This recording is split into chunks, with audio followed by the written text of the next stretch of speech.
Another update, Paolo Abilino and Kim Chu. Kanina sa 8 Showtime kung saan ay habang papasok nga si Kim at nag-finger heart naman ito si Kim at may flying kiss. Ito po ay para daw kay Paolo Abilino.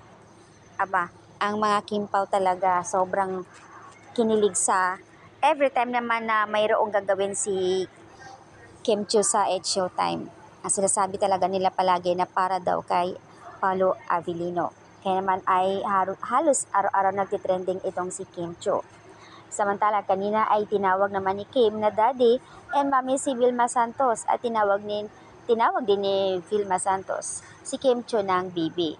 Dahil nga matagal na sila noon kasama nga sa movie and teleserye. At dito may isang netizens na nag-edit, Paolo interview compilation. Through the years, manifesting Kim Pao and endgame na talaga. Sa edit makikita, interview noon ni Tito Boy Abonda sa kanya about doon sa celebrity kung sinong gusto niya makatrabaho. Ang sagot nga naman ni Paolo na ang gusto niya makatrabaho si Kim. Kumbaga galing kalilipat pa lang daw niya ng EBS. Unang nabungaran niya talaga raw na gusto makatrabaho si Kim.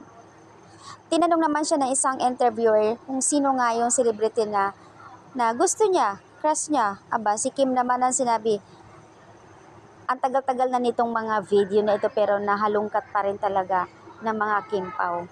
Sobrang galing nila talaga para lang ipakita at ipopost na may patutunguhan at pakiligin ang mga fans nila Paolo and Kim.